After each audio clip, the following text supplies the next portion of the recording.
Hi, my name is Barbara Vance, and thank you so much for joining me on this quick tutorial about how we incorporate subplots into our stories. Subplots are one of the most challenging things for us to work into our narratives, but they are critical. When we write them properly, they are deeply connected to the main plot and they're not easily lifted out, which is what often happens when subplots are not written properly. I hope this video is helpful in terms of coming up with ways that you can write the most cohesive, strong subplots for your stories.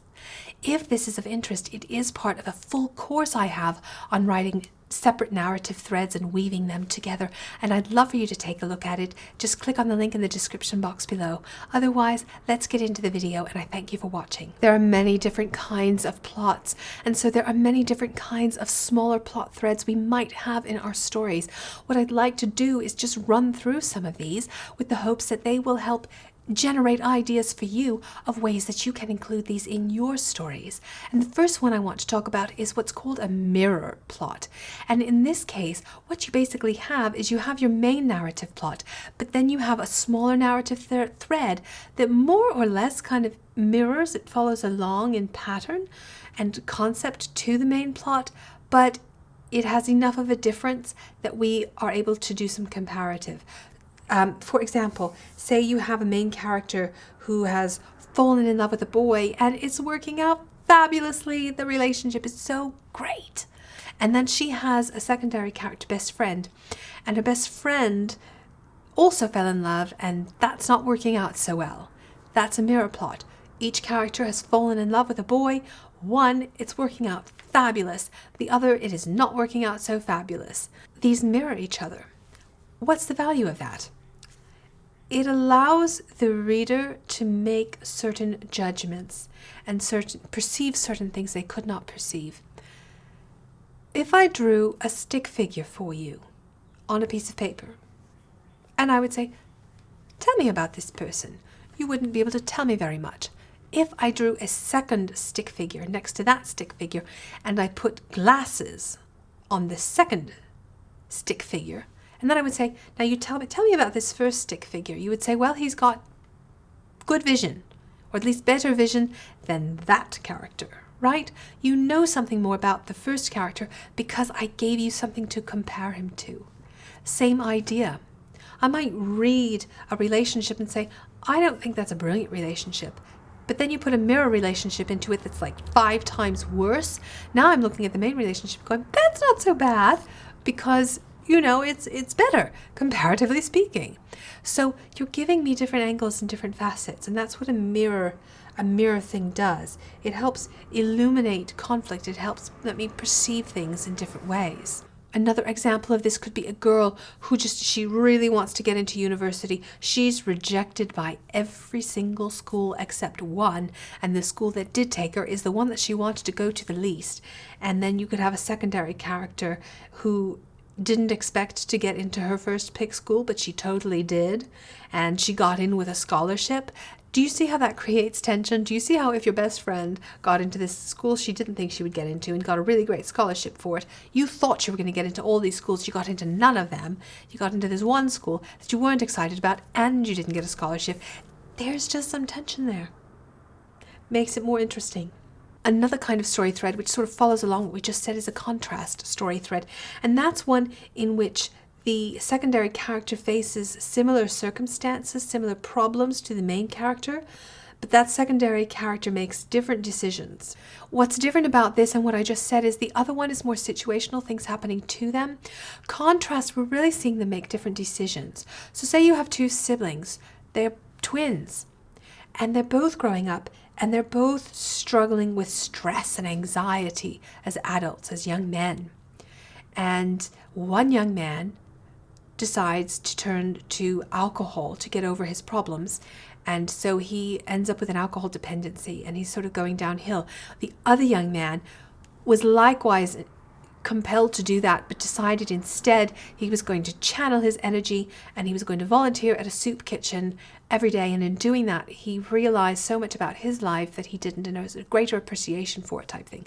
There's a contrast. They made different choices. So their circumstances were seemingly the same, but when the rubber hit the road and they came to making a decision about what to do, that's where their plots diverge.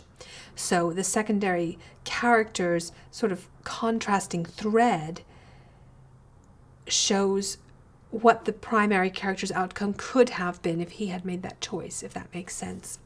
Another way that we can use these narrative threads is just complications, where we have a secondary character who makes matters worse for the primary character. That's a plot thread. So subplots, they complicate things. They make things more complicated for your main characters. And that's a great way to keep your readers going. You know, we have these different plots going, and it just helps. We still have the main goal, but now we have these little complications that sort of throw a monkey wrench into things and make it harder for me to achieve my goal as the protagonist. Another kind of plot thread that is very common is the romance plot thread. You know, someone's on a mission, they fall in love, and that changes things. Romance can add so much tension to a story, and so this is why it's used so much. And it's a nice kind of tension because you can have your primary tension, but the romance can be its own kind of almost positive tension in a way. Another subplot that's often used is just growth. Your character has emotions, your character has difficulties, has struggles, and we want to see the character grow from that. We want to see that internal change happening throughout the course of the story. So a subplot can help reveal a character's arc. I want to see Frodo get the ring to Mordor, but I also want to see Frodo grow as a hobbit, grow as a person, and understand things that he didn't understand before. What makes that valuable? What makes all of these sort of narrative subthreads that he goes on, you know, we see those help develop him as a person. When we see the internal struggles of his dealing with the ring, when we see the relationships that he develops with Gollum and the conflicting emotions he has about Gollum, those are narrative threads we're going down.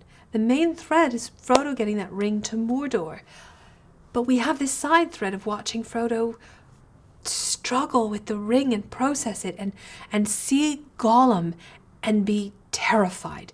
You have to imagine how terrified Frodo must have been to see Gollum and to be deathly afraid of ending up like Gollum. That's its own story. That's its own thread that totally connects with the main goal of getting that ring to Mordor. So growth in the characters is one of the main things that these narrative threads can do. Another way to add an interest with narrative threads are to consider characters' sort of oddities, habits that they have, addictions that they have. When you're crafting your characters and you say, well, I'm going to have a character and he's going to be OCD. Think about, how can I use this OCD? How am I going to show this OCD? What are these sort of narrative little sort of subplots that I'm going to go on because of this OCD? What are the goals? If you've ever seen the Jack Nicholson movie, As Good As It Gets, the main thing that Jack Nicholson's character wants is Helen Hunt. He loves that woman and he wants her in his life. And because he wants her in his life, but also because he's got this OCD, he ends up on this trip with this person who he didn't really like. He ends up trying to do these different things, dealing with people he didn't want to deal with, all of these side things. But we're watching him process through his OCD. We're watching him deal with that. So when you have characters with these unique side traits, you're going to explore that. You're going to explore that addiction. You're going to explore those oddities. That is a thread. Another way you can weave a narrative thread in is fear. Make your characters vulnerable. Make them afraid of things and then use that fear to build in a narrative thread. You might have a princess who's been kicked out of the palace and she is terrified of water. She's afraid of water. Her parents drowned. She won't get on a boat, but she has to get on a boat if she's going to go and find that wonderful miraculous stone we were talking about that's going to tell her what she needs to know to defeat her uncle. Now she has to get on a boat. So there's this thread, this story thread happening in there that kind of weaves in backstory. And keep in mind, your threads could easily incorporate multiples of these. It could be a backstory, but also a fear thread. It's kind of both.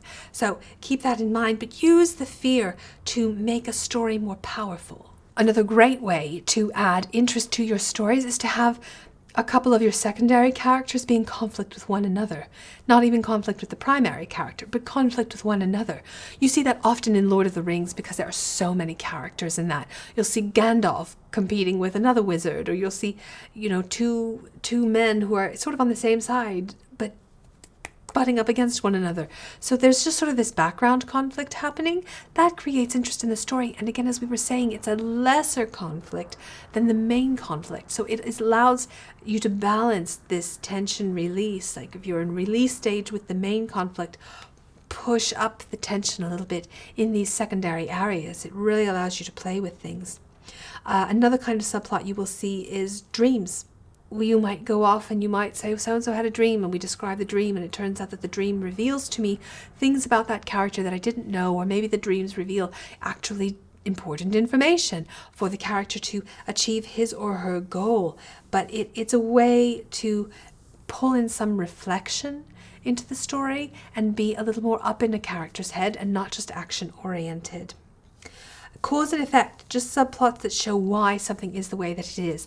This often happens if you have to take a moment and say, well, say the princess got on the ship even though she was afraid, and she got to this island where they suppose that the stone is, and they meet this person who's guarding the stone, and then the person guarding the stone tells a story to them about how the stone ever came to be in the first place. That's sort of a backstory on the stone, but it's also this cause-effect thing. Like, the world is the way it is now because of this. So it's a way to, again, flesh that story out by working it into the main mission of the story. Another great kind of subplot is just some comedic relief, particularly if you have sort of a dark story. What you want to be careful of with the comedic relief and with all of these is, again, it has to connect to the main plot. I specify this with comedic relief because I think it's the easiest one for people to kind of want to just throw in because they feel like they emotionally need it. Even if your reason for it being there is comedic relief, you need to make sure it's connected to the plot. So, having said all of that, those are all some but not all of the kinds of ways that you can incorporate a subplot when you're designing your story. And you're thinking about all of your narrative threads, you're going to want to say, all right, this narrative thread that I'm thinking about, which one of all of these does it fill? Like I said, it might satisfy more than one. But just like we were saying earlier about the reasons you have subplots, helping identify the kind of subplot it is going to help you choose the scenes and the things to show in it. There you have it. I do thank you for watching this. Again, if it was helpful, I recommend taking a look at the full course because it's just going to do so much for helping you plot your narratives out. I do also have multiple other plot courses that might be of interest for you as well. Thank you so much for watching, and I wish you the best of luck with your writing.